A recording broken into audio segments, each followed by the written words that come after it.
All right, so welcome to Left Field Ideas, the absolutely not real podcast where I, Nicholas Frost, explore unconventional progressive theories that keep me up late at night. I'm joined as always by my very much better half and co-host, my wife Celeste, who brings a real radical perspective to our conversations. That's generous coming from a guy who thought wearing Birkenstocks in Southern Oregon made him counterculture. I'm just here to make sure these theories actually have teeth. So, today we're diving into what might be the greatest economic gaslight of our generation. I'm going to call this the Great Wealth Extraction, how we Gen X got played and then blamed ourselves. I spent some time trying to understand why our generation seemed to get economically shafted twice. First in the dot-com crash and then in 2000 yet. And then basically we shrugged and said, whatever, never mind. Like that time our buddy Rob lost half his 401k and just started drinking PBR instead of microbrews. Classic Gen X nihilism. Well, craft beer can be an investment in local economies, but that's exactly it. We responded to systematic economic trauma with irony and individual lifestyle adjustments rather than recognizing the massive wealth transfer that was happening right in front of us. Wait, are you saying there's actual evidence for this? This isn't just another one of your 3 a.m. epiphanies. I can't help it if the world seems clearer then. But yes, this has real evidence. A 2025 RAND Corporation study shows that since 1975, the bottom 90% of workers lost about 79 trillion in wealth compared to what they would have earned if income had continued to be distributed as it was in the mid-70s. That is trillion with a T. That's an incomprehensible amount of money. Like enough to fund universal health care, free college, and still have enough left over to buy Pink's entire back catalog for every person in America. That's actually not a bad idea. It is also roughly 4 times the entire U.S. GDP. And here's the kicker. This wasn't a single theft event. The RAND study documents this as a continuous process spanning from the 1970s through 2023. So you're saying both the dot-com bubble and the housing bubble were just different chapters of the same depressing economic book? Like Fight Club meets The Big Short? Exactly. You've got different asset classes, but with same extraction mechanisms. Research from Cavell and Pasini shows structural changes. Financialization, deindustrialization, globalization systematically eroded worker bargaining power across decades. This was not a natural market evolution. It was engineered. You know, this sounds a lot like what we were saying at those WTO protests.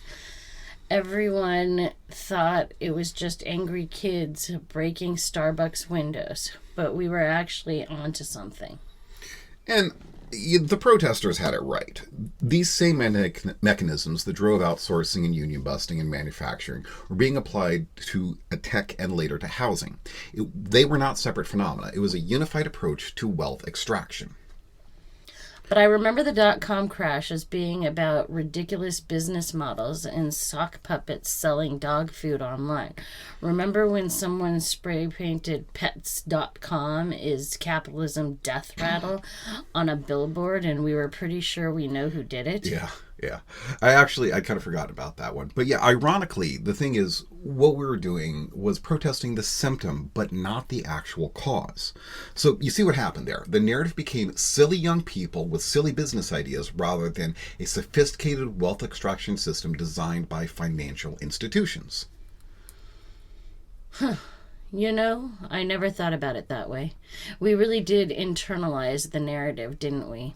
Even after I was doing things like chaining myself to trees to stop corporations from damaging the environment, I still somehow blame myself for believing in those startup tech companies.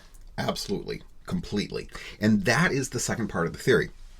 The we Gen Xers didn't complain because we thought that we had our shot at the gold rush. When it fell apart, we believed the narrative that it was our fault, our irrational exuberance, our bad business models, and our belief in eyeballs over revenue. You had your chance, slacker. Not your fault. You invested in Webvan while listening to Dead Kennedys and reading Adbusters. Completely. Exactly.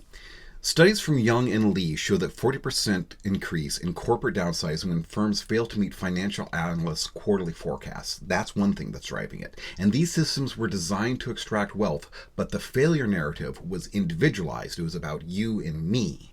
So basically, what you're saying is that capitalism gaslights us into thinking its failures are our personal moral failings. That tracks. Precisely. And these narratives are constructed intentionally. The McKinsey Global Institute documented how the 2008 financial crisis accelerated trends that primarily benefited capital over labor. Even the, quote, recovery was designed to restore asset values first, which primarily benefits the already wealthy. So wait, break this down for me like I'm still listening to Jack Off Jill on my Discman. How was the dot-com bubble actually a wealth extraction mechanism? Well, it's pretty apparent from what happened. Think about who made money in the dot-com era. Was it mostly engineers and entrepreneurs building the companies? No, it was the venture capitalists and investment banks. The guys with the Gordon Gekko hair who probably had never even heard of Op Ivy. Bingo! Venture capitalists extracted the wealth by pumping companies towards IPOs regardless of profitability. Investment banks extracted wealth through IPO fees and stock allocations. Even when the bubble popped, the wealth had already been extracted. The only people left holding the bag were retail investors and tech workers with worthless options. And the housing bubble? Because I distinctly remember being told it was all about people buying McMansions they couldn't afford, which never made sense to me since I was living in a converted warehouse with 4 roommates. Well, same playbook, different assets again. Susan Watcher's research shows that not low-income homebuyers, but investors played the major role. They extracted wealth through mortgage-backed securities and complex derivatives, the whole Big Short thing. When it collapsed, the narrative became irresponsible poor people buying too much house. That's so messed up. It's like when factory farms blame individual consumers for buying their products instead of accepting responsibility for their destructive practices. That is actually a really good parallel. In both cases, systemic problems get reframed as individual moral failings. But why didn't we see this happening? We weren't exactly naive teenagers. We were literally protesting corporate power while this was going on. I think there's 2 reasons. First, we were busy trying to survive in what was an increasingly hostile economic system. And second, crucially, the media narrative completely obscured the actual mechanisms. You mean CNBC wasn't giving daily updates on systematic wealth extraction between Jim Cramer's rant and stock ticketer updates? Shocking. Right. Now, the thing is, you notice how mainstream explanations for the dot-com crash never mentioned declining labor share, financial engineering, or capital's increasing advantage over labor. Instead, it was all irrational exuberance and market inexperience. So what's the solution here? We can't just complain about it on a podcast. Direct action gets the goods, as we used to say. Now this is where it gets interesting. The solutions are actually similar to what activists have been demanding for decades. First, transparency. We need greater transparency in financial markets. Secondly, we need to rebuild worker power. Clearly. Now, the obvious ways are through unions and workplace democracy. Lastly, we need to restructure taxation to favor productive investment over financial extraction. I'm thinking more along the lines of general strikes, debt jubilees, and maybe bringing back the IWW. Or, at minimum, a progressive wealth tax like Piketty recommends. Ooh, that's a deep cut. Piketty isn't just some armchair economist. He's a French economist who spent 15 years collecting tax data from over 20 countries going back to the 1700s. His work conclusively showed that wealth always concentrates if there's no intervention. And his solution isn't exactly radical by historical standards. He proposed a global progressive wealth tax starting at 5.5% on wealth above $1 million, increased to 2% on fortunes exceeding $5 million, with possibly higher rates for billionaires. Yeah, in some ways it's almost not enough, but it's a good start. During the mid-20th century, many countries had already had top marginal income tax rates over 80%. Piketty's just saying we need similar practices to prevent oligarchic wealth concentration, but applied globally so that we don't get little tax havens popping up. What I find fascinating is that Piketty actually shows how progressive taxation doesn't just redistribute wealth.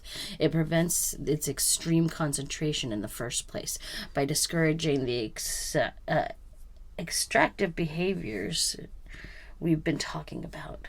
You're okay? Yeah, eyelash turned inward. I hate that. So, I've never been a big fan of state solutions, but his work shows that without significant intervention, wealth will continue to concentrate through what he calls the R greater than G dynamic. This will make more sense if you see it written out, where returns on capital exceed economic growth.